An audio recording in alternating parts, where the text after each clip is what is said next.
Hello viewers, Tollywood story এক্সপ্লেনারে তোমাদের সবাইকে স্বাগত জানিয়ে রাঙামতি তীরন্দাজের আজকের পর্বের রিভিউ আমি শুরু করছি। শুরুতেই দেখা যাচ্ছে রাঙা আহিরিকে ফোন করছে যে আজ সন্ধেবেলা তুই আমাদের বাড়িতে আসবি। মানে রাঙা বলছে যে ওই যে আমাদের গ্রামে জানিস তো বিয়ের আগে না খুব নাচ গান হয়, তোদের এখানে হয় না?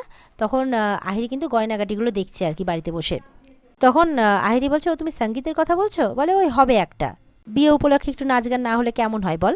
তখন আহিরি বলছে, এইভাবে হঠাৎ সঙ্গীত হয় নাকি? তার জন্য তো একটা প্রিপারেশন নিতে হয়, মানে রিহার্সাল করতে হয়। রাঙা বলছে, ও এটা তো আমাদের ঘরে সব নিজেদেরই ব্যাপার, পুরো ঘরোয়া অনুষ্ঠান রে, কোনো অসুবিধা হবে না, আমরা সব জমি আনন্দ করব। আর তাছাড়া এটাই তো তোদের সাথে আমার শেষ আনন্দ, তারপর তো আমি এখান থেকে চলেই যাব। আহিরি তখন রাঙাকে কিছু কথা বলে, বলছে আচ্ছা তুমি এসব এই জন্য করছো না যাতে আমি তোমার উড়নবাবুর কোনো ক্ষতি না করে দিই? মানে একলব্য আমাকে বিয়ে না করলে আমি যদি ওর ছবি ভিডিওগুলো দেখি ওর কোনো ক্ষতি করি, তার জন্য তুমি এগুলো করছো, তাই তো? তখন রাঙা বলছে, না রে আহিরি দিদি, আমি সেই ভয়টা পাই না, কারণ আমি জানি যে তুই উড়নবাবুকে কতটা ভালোবাসিস, তাই তুই উড়নবাবুর কোনো ক্ষতি করতেই পারিস না। তোদের বিয়ে দিয়ে আমি আসলে দায়মুক্ত হতে চাই, আর কতদিন তোকে তোর উড়নবাবুর কাছ থেকে মানে মানে দূরে সরিয়ে রাখবো বলতো? তাই আমি তোদের বিয়েটা দিয়ে দায়মুক্ত হব এবার। এরপর আহিরি বলছে, এতদিনে তুমি একটা মানে বুদ্ধিমানের কাজ করেছো। আচ্ছা ঠিক আছে, তুমি তাহলে সব কিছু রেডি করে রেখো, আমি ঠিক সময় মতো পৌঁছে যাব সন্ধেবেলা। তো এরপর ফোনটা রেখে দেওয়ার পর রাঙা মনে মনে বলছে, মানে মুখেই বলছে আর কি, তুই ভাবছিস হয়তো যে আমাকে তুই স্বীকার করে ফেলেছিস, কিন্তু না রে, শিকার তুই আর শিকারী আমি।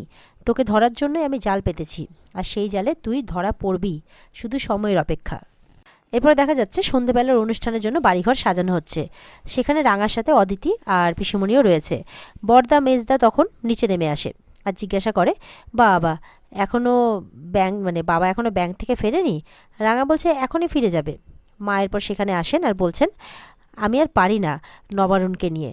রাঙা সেই কখন গেছে, মানে রাঙাকে বলছে আর কি যে আমি আর পারি না জানিস তো তোর বাবাকে নিয়ে, সেই তখন কখন টাকাটা আনতে গেছে, এখনও বাড়ি ফেরার নাম নেয়নি।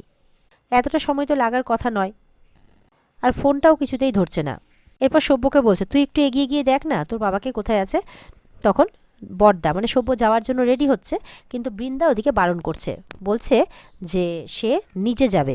এমনটা বলে যখন বেরোতে যাবে ঠিক তখনই কিন্তু মানে সব্যর বাবা বাড়ি ফিরে আসে। বলছে কাস্তে কাস্তে নাকি মাথাটা ঘুরে গিয়েছিল। এরপরে এসে সোফাতে বসে পড়েন আর বলছেন মাথাটা নাকি ঘুরছে, গরমে নাকি ভাল লাগছে না। রাঙা তখন তার শ্বশুরমশাইয়ের মাথায় হাওয়া করতে থাকে, আর বড়দা বলছে যে ডাক্তার ডাকবে কিনা জিজ্ঞাসা করছে। বাড়ির বাকিরাও কিন্তু তাকে নিয়ে ব্যস্ত হয়ে পড়েছে, মানে একলব্যের বাবাকে নিয়ে। এই মাঝে সাত্তকী তখন তার বাবাকে জিজ্ঞাসা করছে, বাবা টাকাটা তুলতে পেরেছো তো? সাত্তকীর কথায় যাতে বাবা রাগ না করে তখন বৃন্দা বাবাকে বলছে, মানে তাদের শ্বশুরমশাইকে বলছে, মানে সাত্তকীদের আগে টাকাটা নিয়েই চিন্তা, তার বাবার শরীর নিয়ে চিন্তা নাই। বৃন্দা বলছে আহিরিদের তো কথা দিয়েছে যে ডেকোরেটর ক্যাটারার তারা নিজেরাই করবে, তাই আর কি, টাকা পয়সা তো দিতে হবে, তাই জন্যই। সাত্তকীর বাবা তখন বলছে এবার যে যাওয়ার সময় আসলে প্রচণ্ড গরম তো মাথাটা ঘুরে গিয়েছিল, তাই একটু চায়ের দোকানে বসলাম। তারপরে কিছুক্ষণ বাদে মানে টোটো অটো কিছুই পাচ্ছিলাম না, তারপর হাঁটতে থাকলাম। এদিকে দেখি গিয়ে যখন পৌঁছোয় ব্যাংকে অলরেডি 2টো বেজে গেছে, আর আজকে তো শনিবার, ব্যাংক বন্ধ হয়ে গেছে, তাই আর টাকাটা তুলতেই পারলাম না। এটা শুনে তো বৃন্দা আর সাত্তকী দুজনে আফসোস করছে, সবই তো চালাকি তাদের, টাকা তো ওরা অত সহজে দেবে না কাউকে। রাঙা কিন্তু তখন মানে একলব্যের মাকে বাবাকে চোখে চোখে ইশারা করছে। বৃন্দা বলছে, তাহলে বাবা সোমবারের আগে তো টাকা তোলা যাবে না? আমি তো আবার সবাইকে কথা দিয়ে দিয়েছি। বৃন্দা বলছে, কি হবে এবার? একলব্য তখন নিচে নেমে আসছে, আর বৃন্দার কথা শুনে বলছে, কি আর হবে, টাকা যাকে যাকে দিতে হবে দিয়ে দাও, আমি দিয়ে দিচ্ছি। এই বলে বাবাকে একলব্য অ্যাডভান্সের টাকাটা দিয়ে যায়। রাঙা তখন মনে মনে বলছে, এই উড়নবাবুর কি টাকা উঠছে নাকি? আমি এদিকে টাকাগুলোকে বড় বৌদিদি আর মেজদাদাবাবুর হাত থেকে বাঁচানোর চেষ্টা করছি, আর উনি এসেছেন আমার উপরে টাকার ঝাল মেটাতে, টাকার বান্ডিল নিয়ে। বৃন্দা তখন আনন্দে হাসতে হাসতে টাকাগুলো টেবিল থেকে তুলতে যাবে কি, তার আগে রাঙাই টাকাগুলো তুলে নেয়। এটা দেখে তো সাত্তকী রাঙার উপরে চিৎকার করছে যে তুই টাকাতে হাত দিলি কেন? রাঙা তখন বাহানা খাটিয়ে বলছে যে শনিবারের বারবেলাতে টাকা পয়সা দিতেও নেই নিতেও নেই, শুধুমাত্র স্বামী তার স্ত্রীকে টাকা পয়সাটা দিতে পারে, এগুলো জঙ্গলের কথা, এগুলো কিন্তু খুব খাটে, মানতে হবে। শুনে একলব্যের মা বাবা কিন্তু তখন হ্যাঁ হ্যাঁ করতে থাকে রাঙার কথায়। রাঙার কথা শুনে বৃন্দা বলছে, কী সব থিওরি বলতে শুরু করেছিস তুই? সাত্তকী বলছে, রাবিশ কুসংস্কার এগুলো। রাঙা বলছে, কি বলছিস রে মেজদাদাবাবু, এসব নিয়ম না মানলে পাপ লাগে, এইসব নিয়মকানুন না মানলে যদি আহিরি দিদি আর উড়নবাবুর কোনো অমঙ্গল হয়। একলব্য বলছে, এই শোনো, আমাদের মঙ্গল অমঙ্গল নিয়ে তোমাকে অত ভাবতে হবে না, বুঝেছো?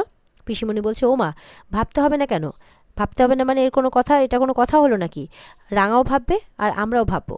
রাঙা এরপরে বৃন্দাকে বলছে, তুই কোনো চিন্তা করিস না, টাকার ব্যবস্থা তো হয়েই গেল, এটা না হয় বাড়িতেই থাক, আজকে নাচ গানের অনুষ্ঠানটা হয়ে গেলে কালকে না হয় অ্যাডভান্সটা করে দিস, এই বলছে। এই বলে রাঙা টাকাগুলো তার শাশুড়ি মায়ের হাতে দিয়ে দেয়।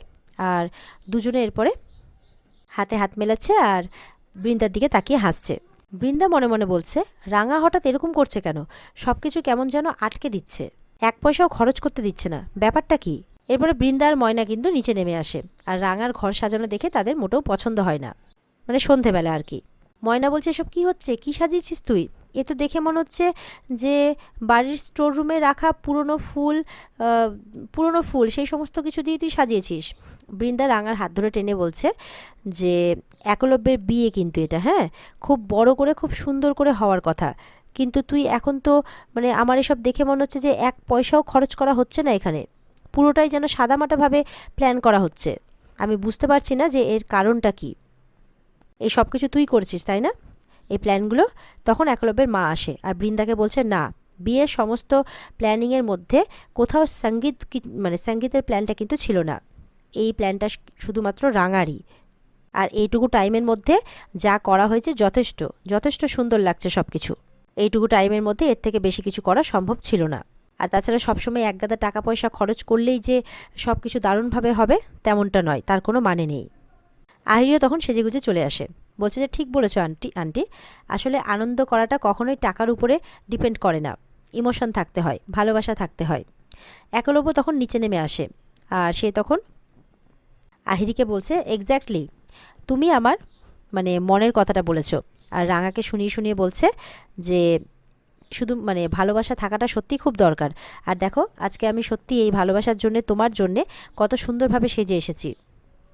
আজকে কিন্তু আমরা খুব আনন্দ করব, খুব মজা করব, খুব হৈ হৈ করব, রাঙাকে শুনিয়ে বলছে। এরপর একলব্য রাঙাকে শুনিয়ে শুনিয়ে আরও বলছে, অনেকদিন কিন্তু আমরা একসাথে ডান্স করিনি, আবার কোথাও ঘুরতেও যাইনি, আমাদের এবার সেটা প্ল্যান করা উচিত। রাঙাকে উদ্দেশ্য করে বলছে একলব্য। সাত্তকী তখন আহিরিকে বলছে যে তুমি ঠিকই বলেছো, কিন্তু আজকের দিনে আনন্দ অনুষ্ঠানে একটুও টাকা মানে আহিরিকে বলছে আর কি, যে আজকের দিনে একটু তো টাকা খরচ করতেই হয়, বুঝতেই পারছো। এর আগে একলব্যের যেভাবে বিয়েটা হয়েছে, রাঙার সাথে যেভাবে বিয়েটা হয়েছিল একলব্যে, সেই উদাহরণটা দিয়ে বলছে আর কি আহিরিকে, যে ওরকমটা করলে তো হবে না। শুনে আহিরি বলছে, ওটা তো আসল বিয়ে ছিল না, তাই না? এটাই তো আসল বিয়ে, মেন ইভেন্ট, তো সমস্ত খরচটাই হবে, চিন্তা করো না। রাঙা বলছে, আরে এত কথা কিসের, বরকনে দুজনেই যখন চলে এসেছে তাহলে এবার অনুষ্ঠানটা শুরু হোক। বৃন্দা তো এরপরে তোড়জোড় শুরু করে দেয়। ঠিক তখনই কিন্তু রাজেন্দ্র আহিরিকে ফোন করেছে। আহিরি তখন ভাবছে, হঠাৎ রাজেন্দ্র স্যার কেন ফোন করছেন? রাঙা এটা দেখে মনে মনে কিন্তু বলছে, তোর ডাকটা এবার চলে এসেছে আহিরি দিদি। আহিরি এরপর ফোনটা রিসিভ করে বলছে, হ্যাঁ বলুন। তখন বলছে যে উপরে চলে যায় আর কি কথা বলার জন্যে, আর বলছে, বলুন কি দরকার? তখন বলছে, তোমাকে এক্ষুনি আমার সাথে এসে দেখা করতে হবে। শুনে তো আহিরি অবাক হয়ে যায়, বলছে, এখন আসলে আমি একটা আর্জেন্ট কাজে আছি, আসলে আমার তো বিয়ে, সেই বিয়ের সঙ্গীত চলছে আমি তো এখন যেতে পারবো না। তখন বলছে, তাহলে তুমি যদি আসতে না পারো তাহলে জেলে বসেই তোমার সঙ্গীতটা পালন করো। আহিরি তো ভয় পেয়ে যায়, কি বলছেন এইসব? বলছে, হ্যাঁ, পুলিশ কিন্তু আমাদের উপর কড়া নজর রেখেছে, তাই তোমার সাথে আমার কিছু কথা আছে, যদি কথা বলতে না আসো, আমি যদি ফেঁসে যাই কোনো কারণে, সবার আগে কিন্তু তোমার নামটাই আমি নেব, এটা তুমি ভুলে যেও না, এইভাবে বলছে। তখন আহিরি বলছে যে না না, এরকমটা করবেন না আমার সাথে, দেখুন আমি আপনার হয়ে কিন্তু সব কাজ করেছি, হ্যাঁ মানছি আমি টাকার জন্য করেছি, কিন্তু করেছি তো বলুন, আপনি দয়া করে এরকম বিপদে আমাকে ফেলবেন না, ঠিক আছে আমি আসার চেষ্টা করছি, এই বলে ফোনটা রেখে দেয়। যেই ফোনটা রাখে পেছন ঘুরে দেখে একলব্য দাঁড়িয়ে আছে। একলব্য খুব সন্দেহজনকভাবে দাঁড়িয়ে আছে। আহিরি ভয় পেয়ে মুখটা আবার ঘুরিয়ে নেয়। একলব্য বলছে, কি হয়েছে, কার সাথে কথা বলছিলে? তখন বলছে, কিছু না, ও একটু মেকআপ আর্টিস্টের সাথে কথা বলছি, বুঝতেই তো পারছো সব দায়িত্বই তো আমার না, সেই কারণেই, চিন্তা করো না। বলে, দেখো এরকম কোনো কাজ কিন্তু করবে না, কোনো কিছু লুকোবে না আমার থেকে যেটা পরে আমার কানে আসে, না হলে কিন্তু আমি খুব কষ্ট পাবো, এরকমভাবে বলছে। আহিরি তো আরও ভয় পেয়ে যায়। এদিকে বৃন্দা বলছে, ময়না দে, তোদের কিছু অবাক লাগছে না যে এরকম যেন তেন প্রকারে সাজানো আহিরি কোনো কিছু বললো না? ময়না বলছে, আসলে এতদিন ধরে বিয়ের অপেক্ষা করতে করতে না এখন যেন তেন প্রকারের বিয়েটা হলেই সে বাঁচে। সাত্ত্বিকীও তখন ময়নার সাথে একমত হয়। রাজেন্দ্র যখন কথা বলছিল সামনে কিন্তু সত্যজিৎ বাবুই বসেছিলেন, মানে সত্যজিৎ বাবুর ইশারা অনুযায়ী রাজেন্দ্র সবটা করেছে, স্বপ্নটাই সত্যজিৎ বাবু আর রাঙার প্ল্যান। এদিকে আহিরি কিন্তু খুব চিন্তায় পড়ে যায় যে কি করবে, কি করে রাজেন্দ্রের সাথে মিট করবে, কি বলবে সবাইকে, এমনটাই ভাবছে। আমাকে কি ওরা যেতে দেবে অনুষ্ঠান ছেড়ে, এমনটাও ভাবছে, কি বলবে। আর মিট না করেও তো উপায় নেই। এরপরে মনে মনে কিছু একটা প্ল্যান করে নিচে নেমে আসে আর সবাইকে বলে যে এক্ষুনি তাকে একটু বাড়ি যেতে হবে, সে গিয়েই চলে আসবে। সবাই বলছে না না, এটা কি করে সম্ভব অনুষ্ঠানের মাঝখানে। রাঙাও বলছে, এদিকে মনে মনে হাসছে রাঙা। আর আহিরি বলছে চিন্তা করো না, আমি এই যাবো এই আসবো।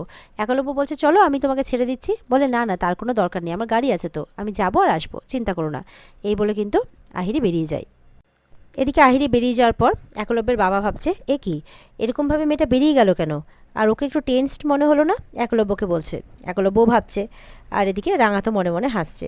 একলব্যের মা রাঙাকে দেখে বলছে আহিরির এখান থেকে যে বেরোলো এর পেছনে তো রাঙার হাত আছে, এটা আমি নিশ্চিত। কিন্তু এই সময় আহিরিকে ও পাঠালো কোথায় রাঙা, এমনটা ভাবছে একলব্যের মা। আর এখানে আজকের পর্ব শেষ হয়ে যায়। তো বন্ধুরা, এই ছিল আজকের পর্বের রিভিউ। ভালো লেগে থাকলে লাইক কমেন্ট করে জানাবে, আর আমাদের সাথে যুক্তে আমাদের চ্যানেলকে সাবস্ক্রাইবটাও করে দেবে। আর এই পর্বের বিস্তারিত দেখতে স্টার জলসার পর্দায় চোখ রাখবে। দেখা হচ্ছে তোমাদের সাথে আগামীকালকে। সবাই ভালো থাকবে। টাটা।